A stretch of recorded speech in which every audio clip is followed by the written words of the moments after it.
नमस्ते दोस्तों, ये हमारे कुछ इम्प्रॉपर इंटीग्रल्स दिए हुए हैं जिनको हम लोग सॉल्व करेंगे by using the method of contour integration.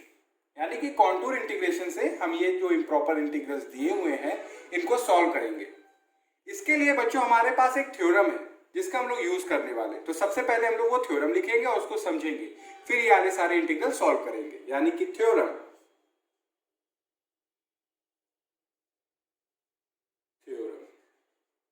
अब हमारी थ्योरम क्या कहती है? हमारी थ्योरम कहती है कि if F Z is analytic in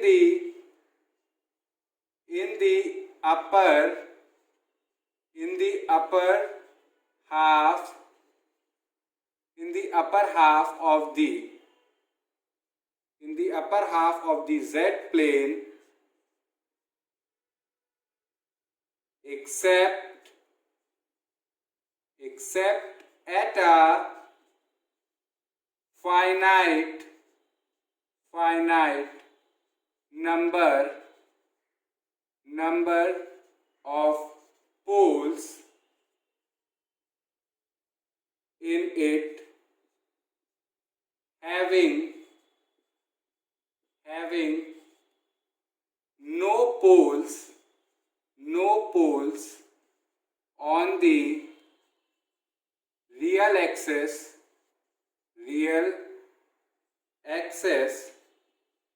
and if zfz tends to 0 as mod z tends to infinite, then by contour integration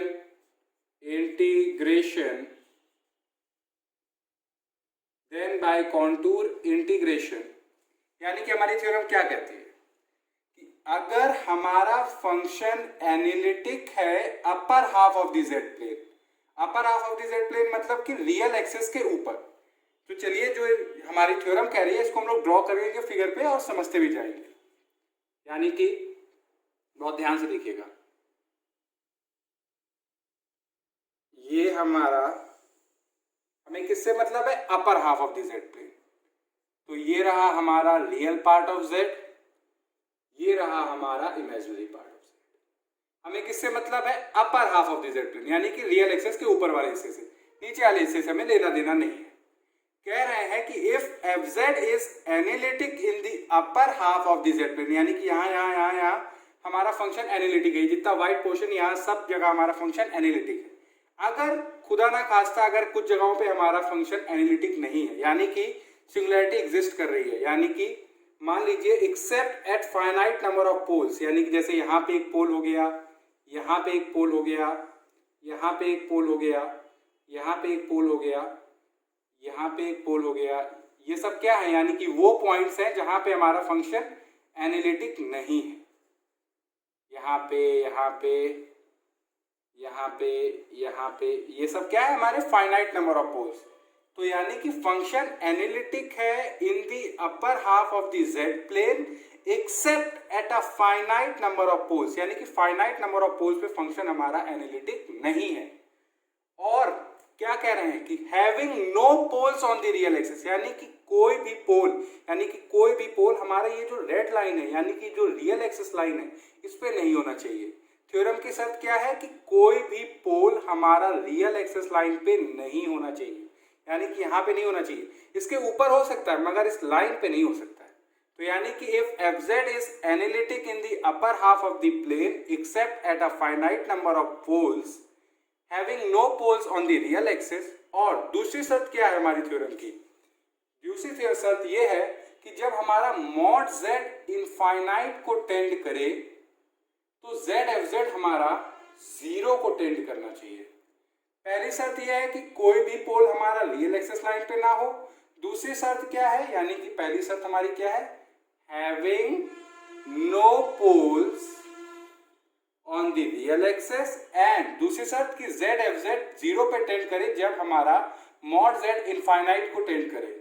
तो कॉन्टूर इंटीग्रेशन के हिसाब से फिर हम लोग लिख सकते हैं कि माइनस इनफाइनाइट से infinite F x D x जो होगा हमारा, यानी कि जो इम्प्रॉपर इंटीग्रल, ये किसके इक्वल होगा? ये इक्वल होगा 2 pi iota summation R plus. Are plus क्या है? ये जो पोल्स हैं इनके करेस्पॉन्डिंग आप रेसिड्यू निकालेंगे और इन रेसिड्यू का सम करेंगे और 2 पाई आयोटा से मल्टीप्लाई करेंगे, तो ये जो हमारा इम्प्रॉपर इंटीग्रल है इसकी वैल्यू वही आएगी। तो प्लस क्यों लिख रहे हैं? क्योंकि हम लोग सारा upper half of the Z plane पे वर्क कर रहे हैं, इसलिए नोटेशन से हम लोग रिप्रेजेंट ये कराना चाहते हैं कि हम लोग सारा काम किस तरफ कर रहे हैं? रियल एक्सिस के ऊपर वाली लाइन पे। यानी कि अगर हम लिखें where summation r plus represents the sum of residues at poles in the upper half plane,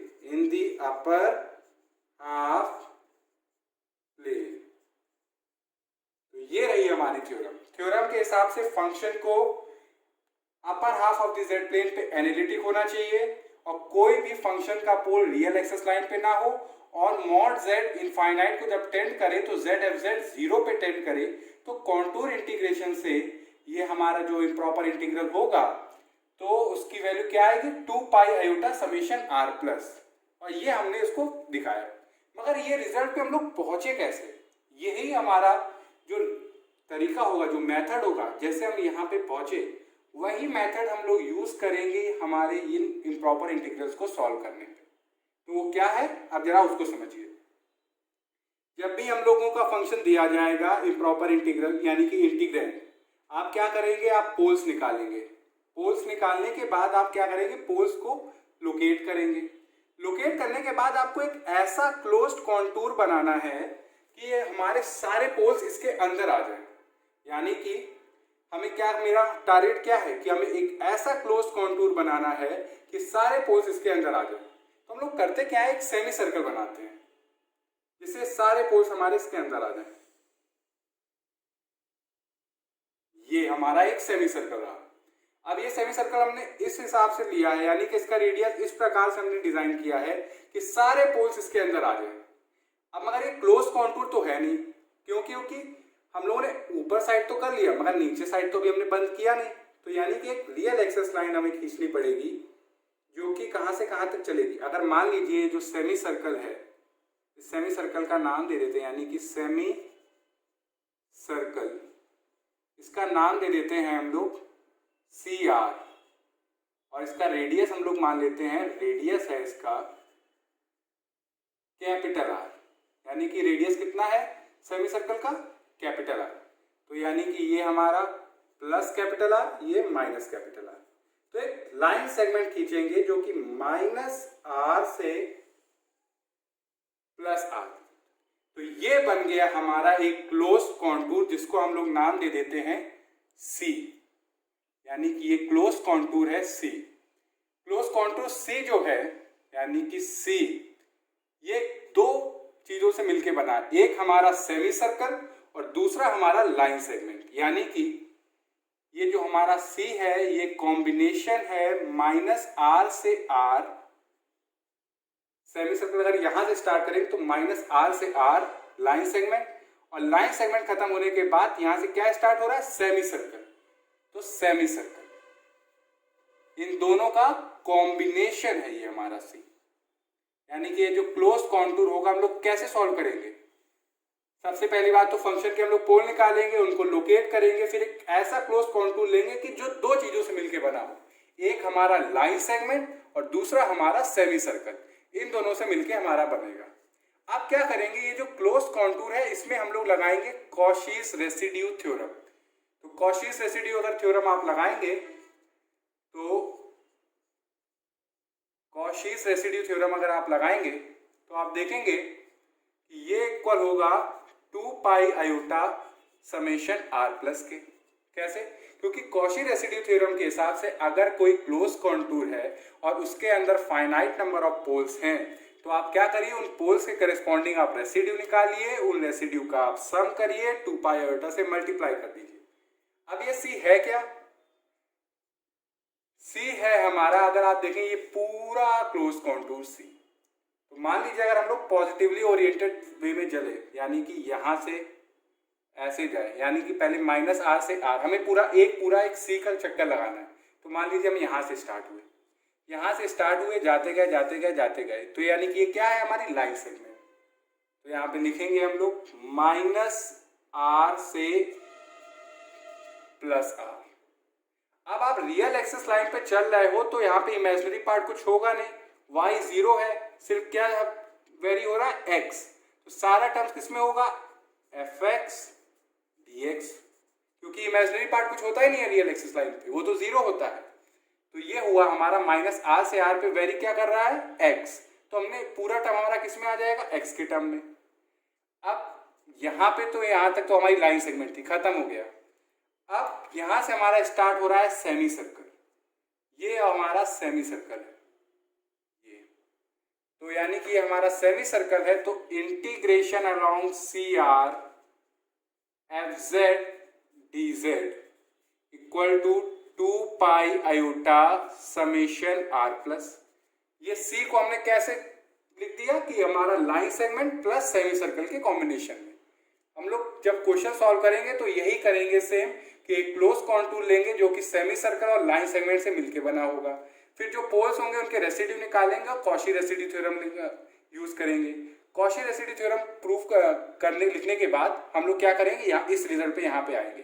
अब हम लोगों का मेन वर्किंग यहाँ पे स्टार्ट होगा कि हमें ये चेक करना है, क्या चेक करना होगा हम लोगों को, हम लोग चेक करेंगे यहाँ पे, जब हम इस वे में आ जाएंगे, यानी कि जब इस फॉर्म में आ जाएंगे तो हम चेक करेंगे कि ZFZ हमारा 0 को तो टेंड नहीं कर रहा है।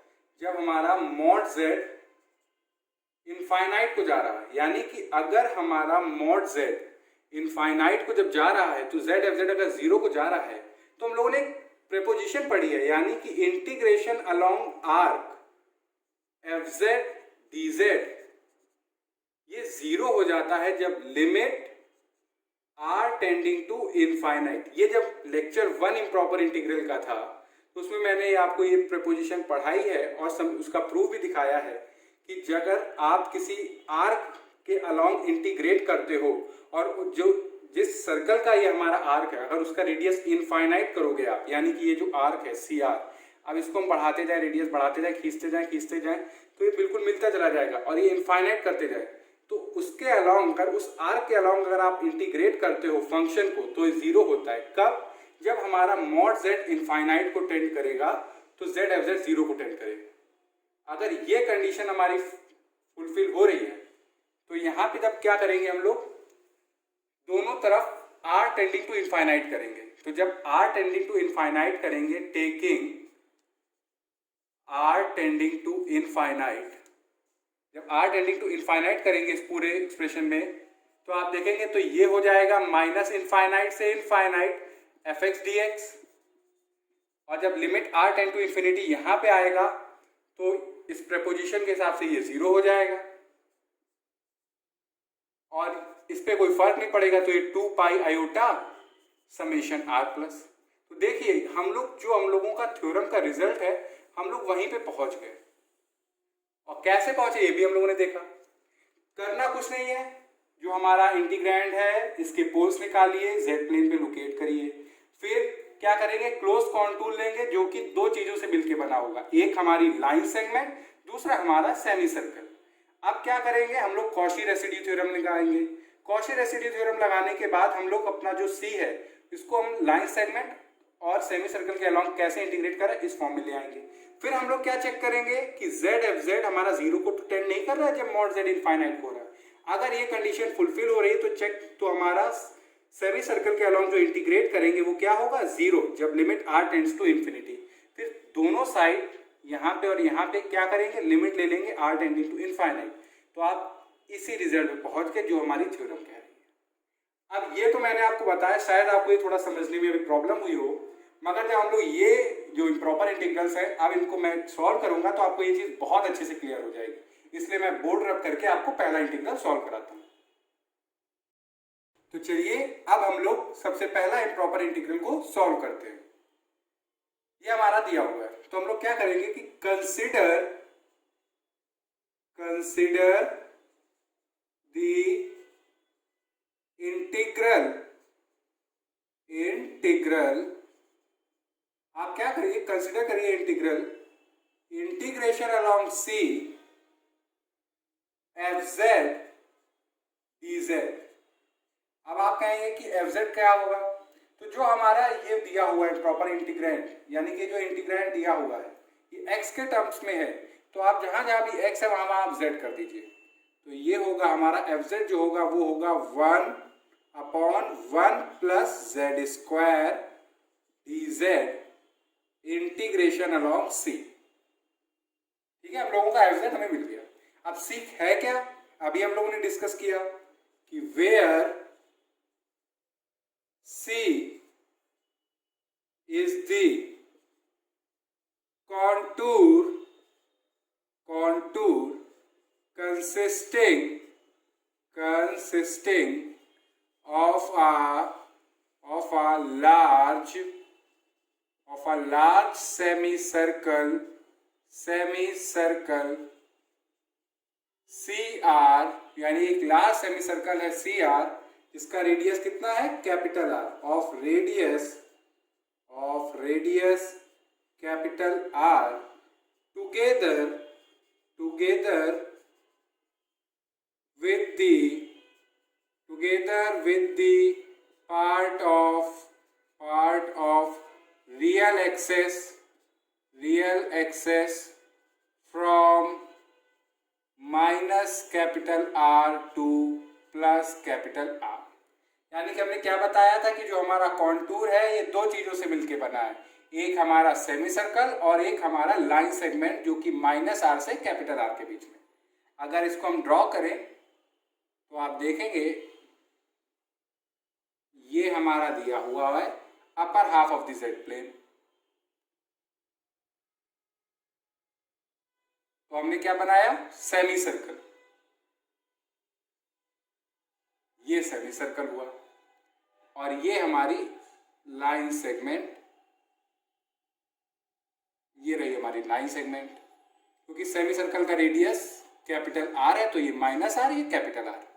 अब मान लीजिए हम लोग ये ऐसे जा रहे हैं इस डायरेक्शन में, पूरा यहां से स्टार्ट हुए और पूरा यहां से घूम के आ गए, यानी कि एक कॉन्टूर, क्लोज कॉन्टूर सी के अलाउंग जब इंटीग्रेट कर रहे हैं फंक्शन को। अब हमारा पहला टारगेट क्या है, पोल्स निकालिए, किसके, हमारा जो एफ जेड दिया हुआ है। तो पोल्स ऑफ एफ जेड है क्या हमारा 1 plus Z square are given by जब भी हमारा रैशनल फंक्शन होता है तो वहां पे सिंगुलैरिटी हमारी क्या होती है, पोल्स। और पोल्स को निकालने का क्या तरीका है, आप डिनोमिनेटर को 0 कर दीजिए, that is 1 plus Z square equal to 0। यानी कि आप इसको और कैसे लिख सकते हैं, z plus iota z minus iota का होल स्क्वायर। अगर आप करें तो z square minus iota square, iota square क्या होता है, -1 और माइनस माइनस +1, तो z स्क्वायर +1। तो हमारे पोल्स क्या है, हमारे पोल्स आए आयोटा और एक माइनस आयोटा, और ये क्या है हमारे पोल्स, सिंपल पोल्स है, यानी कि इनका ऑर्डर कितना है 1। thus fz has simple poles at z equal to iota minus iota. अब हमें क्या करना है, पोल्स हम लोगों ने निकाल लिए, इनको हम लोग लोकेट करेंगे। तो आयोटा यानी कि रियल एक्सिस लाइन के ऊपर, यानी कि कुछ यहाँ पे होगा, ये हमारा क्या हुआ आयोटा। माइनस आयोटा हमारा नीचे साइड होगा, मगर हम लोग किस पे बात कर रहे हैं, upper half of the Z plane, यानी कि नीचे वाले हिस्से से हमें लेना ही देना नहीं है। जब नीचे वाले हिस्से से लेना देना नहीं है तो इसको लोकेट करने का कोई फर्क ही नहीं है, क्योंकि हमें किससे मतलब है, जो हमारे रियल एक्सेस के ऊपर है। तो ऊपर हमारा कौन सा पोल है, आयोटा, उसको हमने लोकेट कर दिया। पहली कंडीशन क्या कहती थी कि कोई भी पोल हमारी रियल एक्सेस लाइन पे नहीं होना चाहिए, यानी कि जो रेड लाइन है इस पे नहीं होना चाहिए। तो आप देख सकते हैं कि जो हमारा फंक्शन है इसका सिर्फ और सिर्फ एक पोल है जो कि ऊपर है, और ये हमारे रियल एक्सेस लाइन पे नहीं है। तो थ्योरम की पहली कंडीशन तो सेटिस्फाइड हो गई। तो हम लोग लिखेंगे but only z equal to iota lies inside C, यानी कि z इक्वल टू आयोटा हमारा C के अंदर आ रहा है। ये क्या है हमारा C, जो कि दो चीजों से मिलकर बना, एक सेमी सर्कल और हमारा लाइन सेगमेंट। आप क्या करिए, जो भी पोल है इसके करस्पॉन्डिंग आप रेसिड्यू निकालिए। तो यानी कि रेसिड्यू किसका, फंक्शन का, किस पॉइंट पे, आयोटा पे। सिंपल पोल पे आपको रेसिड्यू निकालने का हमने बताया हुआ है फॉर्मूला। वो क्या है कि जिस पॉइंट पे निकालना है वहां पे आपकी लिमिट टेंड करेगी, फिर z माइनस डेड पॉइंट, यानी कि जिस पॉइंट पे आप निकाल रहे हैं उससे माइनस कर दीजिए, यानी कि z माइनस आयोटा, और फिर फंक्शन से मल्टीप्लाई। तो यानी कि limit z tending to iota, z minus iota, fz हमारा है क्या, 1 plus Z square, 1 plus Z square. तो आप इसको ऐसे लिखिए, limit z tending to iota, iota z minus iota, z plus iota, z minus iota. तो z माइनस आयोटा से z माइनस आयोटा कैंसिल हो गया, लिमिट पुट करेंगे तो आएगा आयोटा प्लस आयोटा 2 आयोटा। तो हमारा रेसिड्यू फंक्शन का z इक्वल टू आयोटा पे क्या आया, 1/2 आयोटा। तो ये लीजिए हम लोगों ने रेसिड्यू निकाल लिया है,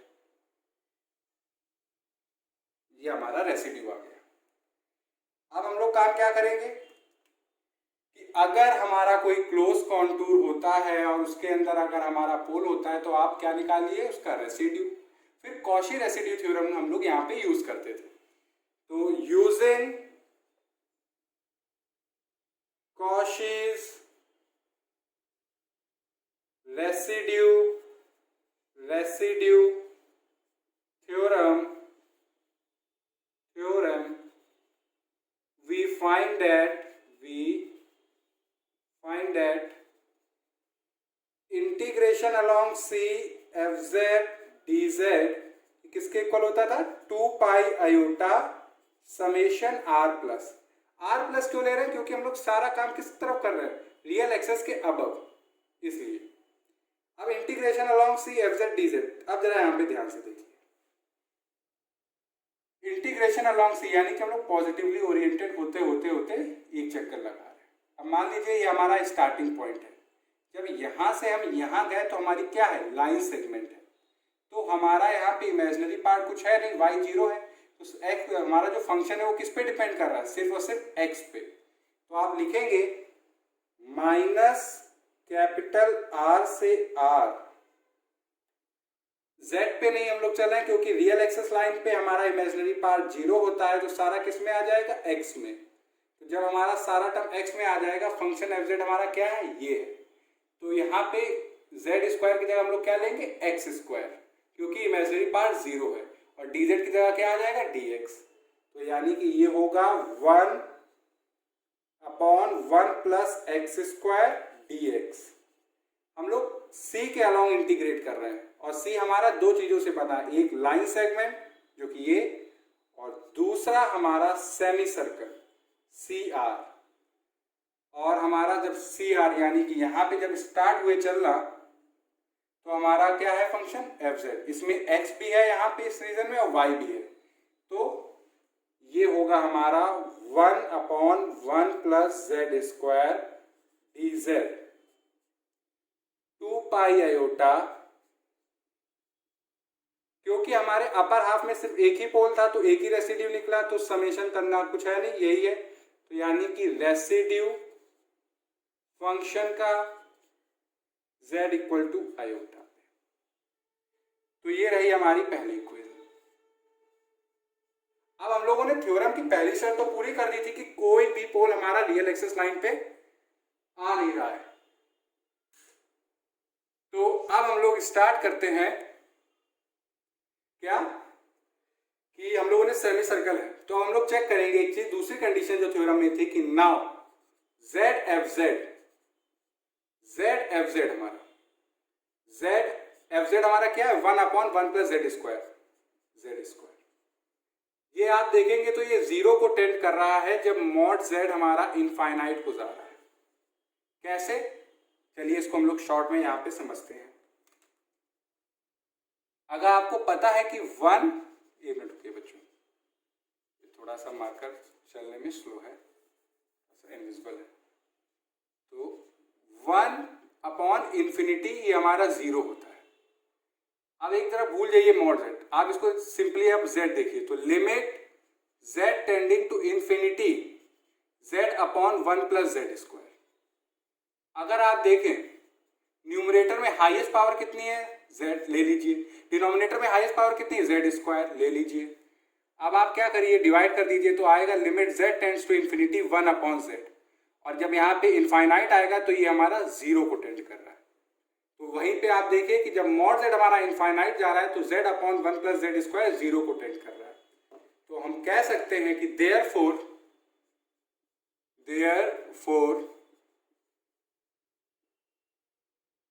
limit r tending to infinity integration along semicircle 1/1 + z² dz, ये क्या हो जाएगा, 0। इसको मान लिया दूसरा। And limit r tending to infinity -r से कैपिटल R 1/1 + x² dx को आप क्या लिख सकते हो, जब r टेंड्स टू इन्फिनिटी होगा माइनस इनफाइनाइट से इनफाइनाइट 1/1 + x² dx, इसको आप थर्ड मान लीजिए। अब क्या करिए, जो हमारी फर्स्ट ये दी हुई है, आप यहाँ पे r टेंड्स टू इन्फिनिटी लीजिए दोनों साइड, यानी कि taking r tending to infinite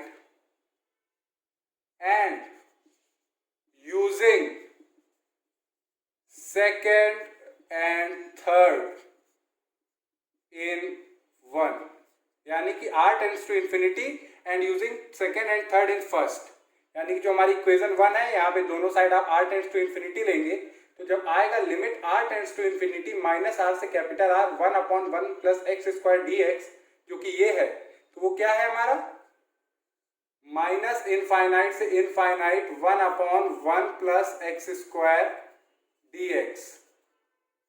अब जब यहां पे आएगा limit r tends to infinity, तो ये वाला टर्म है एक्सप्रेशन, तो ये क्या हो रहा है, 0। और यहाँ पे r टेंड्स टू इन्फिनिटी कोई फर्क नहीं, 2π आयोटा, और रेसिड्यू फंक्शन का z इक्वल टू आयोटा पे कितना आया, वो आया है हमारा 1/2 आयोटा, 1/2 आयोटा। तो 2 आयोटा से ये कट गया, तो ये आया कितना, पाई। तो हम लोगों ने देखिए बच्चों, by the method of contour integration से -∞ से +∞ 1/1 + x² dx का आंसर निकाल लिया, जो कि कितना आया, पाई। और इसको हम लोगों ने पूरा सॉल्व करके भी देखा। बस हमारे लिए दो इंपॉर्टेंट स्टेप्स कौन से थे बच्चों, जो हम लोगों को ध्यान रखने थे। एक वो कि हमने पोल निकाला, और पोल हमने देखा कि कोई भी पोल हमारा रियल एक्सिस लाइन पे ना हो। दूसरा हमने ये कंडीशन चेक करी कि z f z हमारा 0 पे टेंड कर रहा है जब मॉड z इनफाइनाइट पे हो रहा है। अगर ऐसा हो रहा है तो हमारा इंटीग्रेशन अलोंग सेमी सर्कल ये 0 हो जाएगा, तो ये एक्सप्रेशन गायब हो जाएगा, और ये हमारा इस तरफ आएगा, तो हमने सॉल्व करके निकाल लिया। तो ये हम लोगों ने पहला improper integral by the method of contour integration से सॉल्व किया। अब दूसरा सॉल्व करते हैं। ये हमारा सेकेंड इंटीग्रल है। हम लोगों ने जो थ्योरम पढ़ी है उसमें लिमिट थी हमारी -∞ से +∞, मगर कुछ जगह पे ऐसा भी हो सकता है कि हमारी लिमिट 0 से इन्फिनिटी हो। तो उसमें हम लोग क्या चेक करेंगे कि हमारा फंक्शन इवन है या नहीं, क्योंकि हम लोगों को ये पता है कि 0 से infinite F x D x को हम लोग लिख सकते हैं 1/2 माइनस इनफाइनाइट से plus infinite F x D x, सिर्फ एक शर्त पे। वो क्या है? सिंस एफ एक्स हमारा किसके इक्वल हो? एफ माइनस एक्स के। यानी कि हमारा इंटीग्रेंड अगर इवन फंक्शन है तो हम लोग उसको कैसे लिख सकते हैं कि अगर 0 से इनफाइनाइट लिमिट है, 0 से इनफाइनाइट लिमिट है, तो आप उसको लिखिए 1/2 माइनस इनफाइनाइट से infinite F x D x. तो यानी कि हम लोगों ने अपने थ्योरम के हिसाब से अपना इम्प्रॉपर इंटीग्रल बना लिया। यानी कि हमारा जो इम्प्रॉपर इंटीग्रल 0 से इनफाइनाइट 1/x⁴ प्लस 1 dx है, आप इसको लिखिए 1/2 माइनस इनफाइनाइट से इनफाइनाइट 1/x⁴ प्लस 1 dx। क्यों? क्योंकि अगर आप माइनस एक्स सिचुएट करेंगे, यहाँ पे पुट करेंगे तो आएगा x⁴ प्लस 1, यानी कि चेंज नहीं हो रहा है। तो आप इसको ऐसे भी लिख सकते हैं क्योंकि इंटीग्रेंड हमारा इवन फंक्शन है। तो हमारी लिमिट आ गई माइनस इनफाइनाइट से इनफाइनाइट। अब जैसा पहले क्वेश्चन में किया था वैसे ही करेंगे कि कंसिडर द इंटीग्रल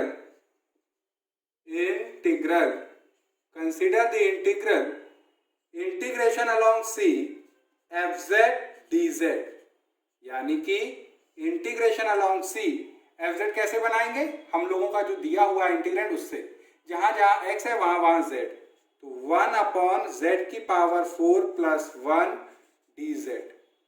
और c क्या है? Where c is the contour. अब हम सोच रहे हैं कि लिखें क्या, आपको मैं इसको ड्रॉ करके ही बता देता हूं। यानी कि c हमारा क्या है, तो थोड़ा सा जल्दी भी हो जाएगा, स्पीडी वे में भी हो जाएगा। वेयर c हमारा दो चीजों से मिलके बना है, एक हमारी लाइन सेगमेंट और दूसरा हमारा सेमी सर्कल से। तो अगर इसको हम लोग बनाएं तो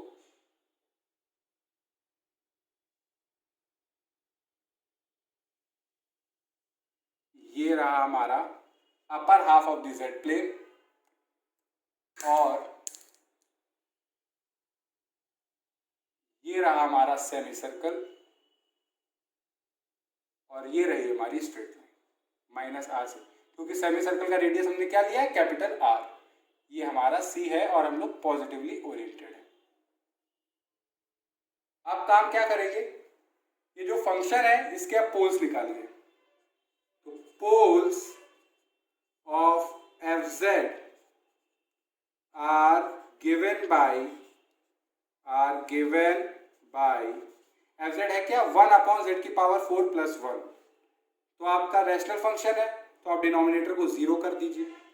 z⁴ plus 1 equal to 0, that is z⁴, ये उधर जाएगा -1, -1 को आप लिख सकते हैं e⁻π तो जो z होगा वो क्या आएगा? वो आएगा e⁻2n प्लस 1 π/4 आयोटा और n हमारा होगा 0, 1, 2, 3। ये हम लोगों ने क्या किया? हम लोगों ने जो हमारा z था इसके रूट्स निकाले। रूट्स निकालने का क्या है प्रोसीजर, ये इसके लिए बाद अगर मैं ये लेक्चर कंप्लीट करने के बाद, ये जब ये टॉपिक कंप्लीट हो जाएगा तो मैं इसके ऊपर डिटेल वे में एक लेक्चर बनाऊंगा, उसमें आपको ये बताऊंगा कि हम लोग करते कैसे हैं। अब अगर आप 4, 5, 6, 7 वैल्यू लेंगे तो यही वैल्यूज जो होंगी वो रिपीट होंगी। तो यानी कि z⁴ है, यानी कि इसकी 4 रूट्स होंगी और वो क्या होंगी? वो होंगी इन जनरल हमने लिखी 2n प्लस 1 π/4 आयोटा। तो यानी कि ये वो रूट्स हैं, यानी कि जिनको पुट करेंगे तो फंक्शन ये हमारा जो इक्वेशन है ये 0 होगी। तो हमारे फंक्शन के जो पोल्स है वो क्या है? 10 fz has poles, और ये कौन से पोल्स होंगे हमारे? ये हमारे होंगे सिंपल पोल्स, क्योंकि ऑर्डर क्या है? 1। तो हम लिख दे इसको क्लियरली कि this f z has simple poles at z equal to, अब n की वैल्यू आप 0 पुट करिए तो ये आएगा e की पावर पाई बाई 4 आयोटा। एक पोल हमारा ये रहा। दूसरा जब 1 पुट करेंगे तो आएगा 2 + 1 3, यानी कि e की पावर 3 पाई बाई 4 आयोटा। अब जब 2 पुट करेंगे तो 4 + 1 5, e की पावर 5 पाई बाई 4 आयोटा। और एक और हमारा है, जब 3 पुट करेंगे तो आएगा 6 + 1 7 पाई बाई 4 आयोटा। तो ये क्या हुए, हमारे सिंपल पोल्स हैं, किसके, एफ जेड के। अब हम लोग क्या चेक करना है कि कौन कौन सा हमारा पोल अपर हाफ यानी कि रियल एक्सेस के ऊपर है, तो वो हमें देखना है। तो अब क्या करेंगे, इसके बारे में डिटेल में बात करते हैं हम लोग। e की पावर पाई बाई 4 आयोटा, क्या लिखोगे बच्चों आप इसको, cos pi by 4 plus iota sine pi by 4। Pi by 4 होता कितना है, 45 डिग्री। तो cos 45 डिग्री होता है 1/√2 और साइन पाई बाई 4 यानी कि आयोटा √2, क्योंकि साइन 45 डिग्री भी यही होता है। अब बात करते हैं e की पावर 3 पाई बाई 4 आयोटा की, तो ये होगा cos 3 pi by 4 plus iota sine 3 pi by 4, यानी कि 3 पाई बाई 4 यानी कि 45 डिग्री इंटू 3 यानी कि 135 डिग्री। जब हमारा 135 डिग्री है तो आप इसको लिख सकते हो 90 डिग्री प्लस 45 डिग्री। और आपको पता है कि cos pi by 2 plus theta ये होता है माइनस साइन थीटा, और sine pi by 2 plus theta होता है कॉस थीटा। तो cos pi by 2 plus theta minus sine theta, तो यानी कि ये क्या 90 + 45, तो यानी कि इस फॉर्म में आ रहा है 90 + 45, तो माइनस साइन 45 डिग्री यानी कि -1√2 साइन 3 पाई बाई 4 यानी कि 90 + 45 साइन 90 + 45 कॉस थीटा यानी कि कॉस 45 डिग्री प्लस आयोटा √2। अब है हमारा 5 पाई बाई 4 आयोटा यानी कि cos 5 pi by 4 plus iota sine 5 pi by 4। ये मैं आपको डिटेल में इसलिए बता रहा हूँ कि मेरा मेन जो पर्पस है वो आपको अच्छे से समझाना है। क्वेश्चन भी सॉल्व करेंगे और हम लोग छोटी छोटी चीजें भी रिकॉल करते जाएंगे। तो अब देखिए 45 डिग्री में आप 5 मल्टीप्लाई करिए तो आएगा 5 2 2 2 5 यानी कि ये होगा हमारा 180 डिग्री प्लस 45 डिग्री यानी कि पाई प्लस पाई बाई 4। तो अब कॉस्ट में अगर आप जाओगे तो आपको मिलेगा माइनस कॉस पाई बाई 4, और साइन में अगर आप जाओगे पाई प्लस पाई बाई 4 तो आपको मिलेगा माइनस साइन पाई बाई 4। तो फिर से 40 ये क्या है हमारा 225 डिग्री, तो ये माइनस कॉस पाई बाई 4 यानी कि -1√2 और ये होगा माइनस आयोटा √2। अब आ गया e की पावर 7 पाई बाई 4 आयोटा, तो यानी कि 45 डिग्री इंटू 7 ये कितना हुआ 315 यानी कि 360 डिग्री -45 डिग्री। तो ये होगा हमारा 2 पाई माइनस पाई बाई 4। तो अगर आप ये कॉस में करोगे तो ये देगा कॉस पाई बाई 4, मगर अगर आप साइन में 2 पाई माइनस पाई बाई 4 करोगे तो ये आएगा माइनस साइन पाई बाई 4। तो ये इस हिसाब से अगर देखें cos 7 pi by 4 plus iota sine 7 pi by 4, तो ये होगा हमारा 1/√2 माइनस आयोटा √2। तो ये हम लोगों ने निकाल लिए। अब आइए इसको लोकेट करना पता चल जाएगा कि यानी कि e की पावर पाई बाई 4 यानी कि 1/√2 यानी कि कुछ यहाँ पे प्लस आयोटा रूट 2। तो यानी कि एक पोल हमारा ये रहा, कौन सा, e की पावर पाई बाई 4 आयोटा। फिर -1/2 यानी कि -1/2 प्लस आयोटा यानी कि ये हमारा पोल यहाँ पे रहा, e की पावर क्या है हमारा 3π/4 आयोटा। अब ये दोनों जो पोल्स हैं हमारे, ये हमारे नीचे साइड में यानी कि रियल एक्सेस के नीचे हैं, तो ये हमारे सी के अंदर आ नहीं रहे, तो हमें लेना देना नहीं, यानी कि ये कैंसिल कर दीजिए, ये कैंसिल कर दीजिए। तो हमें किससे मतलब है, π/4 से और 3π/4 से। तो अब हम लोग क्या करेंगे बच्चों, इसको हम रब कर देते हैं। ये तो मैंने आपको समझाने के लिए बताया था पूरा, कि आपको ये समझ में आएगा। अगर मैं डायरेक्ट लिख देता कि कौन सा हमारा पोल सी के अंदर आ रहा है, तो शायद आपको थोड़ी सी कंफ्यूजन हो सकती थी। इसलिए अब हम लोगों ने क्या किया, ये डायरेक्ट समझ लिया है, तो हम लिख सकते हैं कि but only z equal to e की पावर π/4 आयोटा और e की power 3π/4 iota lies inside c। आप समझ गए होंगे आप कि कैसे ये लोग c के अंदर आ रहे हैं। अब आप क्या करिए, रेसिड्यू निकाल दीजिए। तो रेसिड्यू किसका, फंक्शन का, किस पॉइंट पे, e की पावर π/4 आयोटा पे। तो लिमिट, सिंपल पोल है तो limit z tends to e की power π/4 iota z minus e की पावर π/4 आयोटा fz। पहले fz लिख देते हैं हम लोग, चलिए। तो ये होगा limit z tends to e की power π/4 iota z minus e की पावर π/4 आयोटा। fz हमारा है क्या, fz हमारा 1/z की पावर 4+1 यानी कि z की पावर 4+1। अगर आप लिमिट पुट करेंगे तो ये हो जाएगा e की पावर π/4 आयोटा, तो नीचे ऊपर हो जाएगा न्यूमरेटर में 0। अब डिनोमिनेटर में पुट करेंगे तो 4 कैंसिल हो जाएगा, तो आएगा e की पावर पाई आयोटा, और e की पावर पाई आयोटा होता क्या है हमारा -1, तो -1+1 तो ये भी 0। तो यानी कि हमारी 0/0 फॉर्म आ रही है। कौन सी फॉर्म आ रही है, 0/0 फॉर्म। तो आप एल हॉपिटल रूल लगा दीजिए। एल हॉपिटल रूल लगाएंगे तो ये हमारा होगा limit z tends to e की power π/4 iota 1/4z³। Limit put कर दीजिए तो 1/4 e की पावर 3π/4 आयोटा। इसको ऊपर ले जाइए, 1/4 e की पावर -3π/4 आयोटा। इसको अगर आप लिखें तो 1/4 cos 3π/4 माइनस आयोटा साइन 3π/4।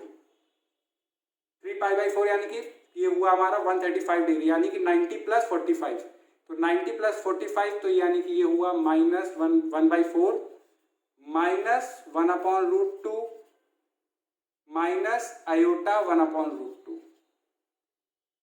ये यानी कि हमारा रेसिड्यू फंक्शन का z इक्वल टू e की पावर π/4 आयोटा पे कितना आएगा, 1/√2 को कॉमन ले लीजिए, तो 4√2 -1 माइनस आयोटा। अब हमारा एक और पोल सी के अंदर आ रहा है, तो उसके करस्पॉन्डिंग भी आप रेसिड्यू निकालिए। तो यानी कि रेसिड्यू फंक्शन का किस पॉइंट पे, e की पावर 3π/4 आयोटा। फिर से वही प्रोसेस, लिमिट कहाँ पे टेंड करेगी, जहाँ पे आपको रेसिड्यू निकालना है, यानी कि 3π/4 आयोटा, यानी कि z माइनस e की पावर 3π/4 आयोटा और फंक्शन fz हमारा क्या है, fz है हमारा z की पावर 4+1। अगर आप पुट करेंगे वैल्यू तो ये भी 0 हो जाएगा, क्यों, क्योंकि कॉस यहाँ पे जब पुट करेंगे तो 4 कैंसिल हो जाएगा, तो ये हो जाएगा cos 3π। cos 3π होता है हमारा -1 -1+1 0, क्योंकि sin 3π है 0।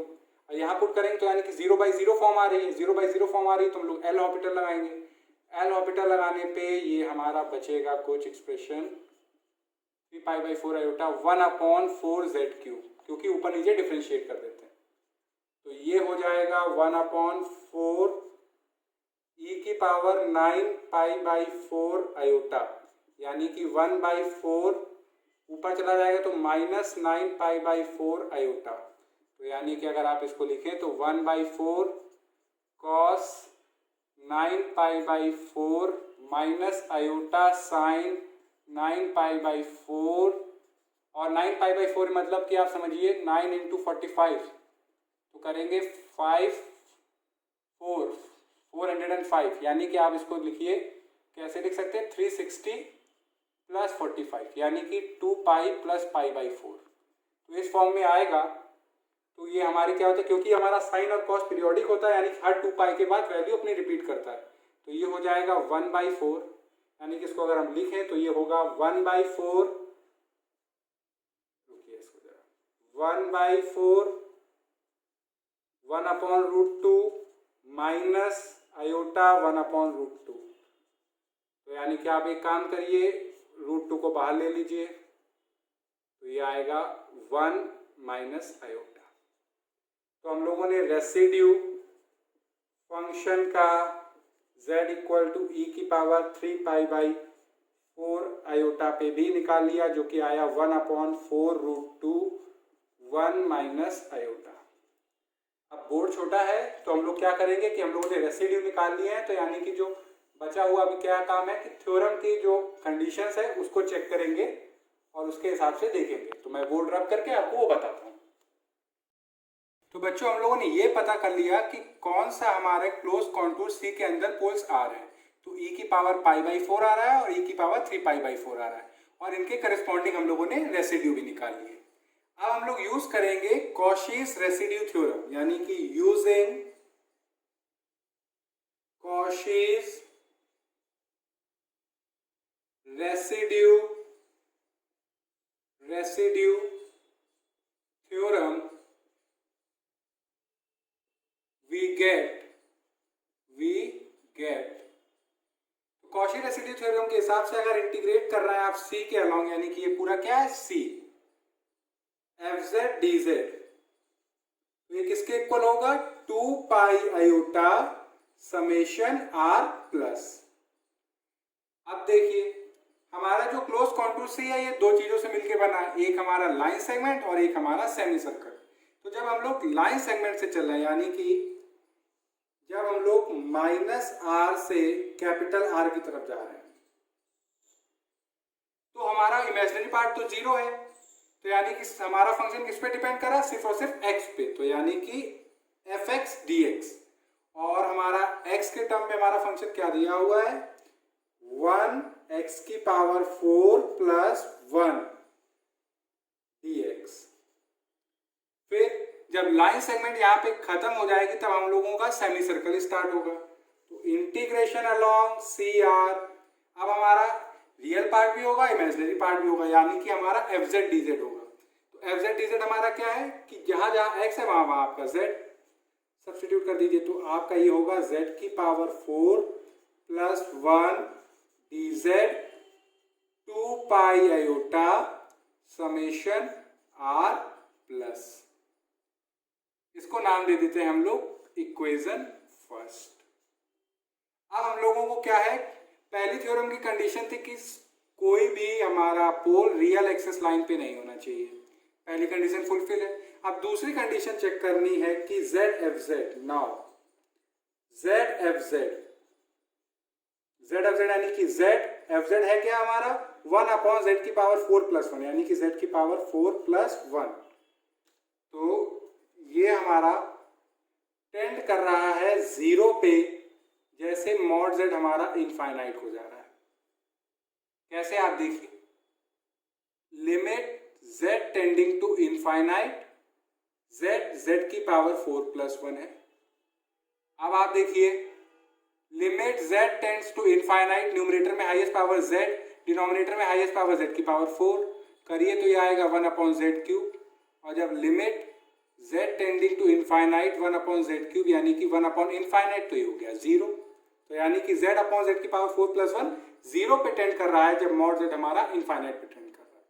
इसको आप ऐसे भी समझ सकते हैं, जब जब हमारी डिग्री जो भी हमारा वेरिएबल है यानी कि z, इसकी डिनोमिनेटर में जब जब ज्यादा होगी न्यूमरेटर से, तो हमारा फंक्शन 0 पे टेंड करेगा जब हमारा z इनफाइनाइट को जाएगा। आप देखिए डिनोमिनेटर में डिग्री 4 है और न्यूमरेटर में 1, तो बड़ी कौन सी है, डिनोमिनेटर में। तो इसलिए हमारा ये 0 पे टेंड कर रहा है, यानी कि जब जब हमारी डिग्री डिनोमिनेटर में ज़्यादा होगी और वेरिएबल हमारा इनफाइनाइट को टेंड करेगा तो फंक्शन हमारा 0 को जाएगा। तो therefore limit r tending to infinite integration along semicircle f Z D z. F z हमारा है क्या, हमारा z की पावर 4 + 1 डी जेड, ये क्या हो गया 0, इसको सेकंड माना। अब हमारा क्या है कि and limit r tending to infinity -r से R, हमारा जब ये है तो हम कौन से किस पे, यहाँ पे, यानी कि 1x की पावर 4 + 1 dx। तो ये क्या होगा हमारा माइनस इनफाइनाइट से इनफाइनाइट 1/x की पावर 4 + 1 dx, इसको माना 3। अब ये जो हमारी इक्वेशन 1 है, यहाँ पे हम लोग क्या करेंगे, दोनों साइड लिमिट ले लेंगे r tending to infinity. Taking r tending to infinity in 1 and using 2 and 3 in 1 we get। अब आप देखिए r टेंडिंग टू इंफिनिटी जब आप लाएंगे तो हमारा ये कौन सा एक्सप्रेशन होगा, ये वाला। तो ये क्या है हमारा, और यूज कर रहे हैं थर्ड को, तो ये माइनस इनफाइनाइट से इनफाइनाइट 1/x की पावर 4 + 1 dx। और जब limit r tend to infinity तो सेमी सर्कल के अलॉन्ग जब इंटीग्रेट करें तो ये 0, ये 2 पाई आयोटा, ये समेशन r प्लस की जगह आप क्या लिखिए कि रेसिड्यू फंक्शन का z = e की power π/4 iota plus residue function का z = e की पावर 3 π/4 आयोटा। तो ये 0 हो गया। ये माइनस इनफाइनाइट से इनफाइनाइट 1/x की पावर 4 + 1 dx, ये किसके इक्वल होगा 2 पाई आयोटा। और आप ऊपर देखिए, मैंने अभी जो सॉल्व किया था वो रेसिड्यू π/4 पे हमारा क्या आया था 1/4√2 -1 माइनस आयोटा, और 3 π/4 पे आया था 1/4√2 1 माइनस आयोटा। तो 2 पाई आयोटा 1/4√2 कॉमन ले लेते हैं तो 4√2 ये कॉमन, तो अंदर है हमारा -1 माइनस आयोटा +1 माइनस आयोटा। तो -1 से +1 कैंसिल, माइनस आयोटा यानी कि -2 आयोटा, यानी कि -2 आयोटा। 4√2 मल्टीप्लाई करोगे तो आयोटा स्क्वायर आएगा, आयोटा स्क्वायर होता है -1 और ये माइनस हो जाएगा प्लस, तो ये होगा 4 पाई 2 मल्टीप्लाई हुआ 4√2, जिसको आप लिख सकते हो π√2। और अगर इसको थोड़ा सिंप्लीफाई करोगे तो आप लिखोगे √2 π/2। तो हमने माइनस इनफाइनाइट से इनफाइनाइट 1/x की पावर 4 + 1 dx की वैल्यू निकाल ली।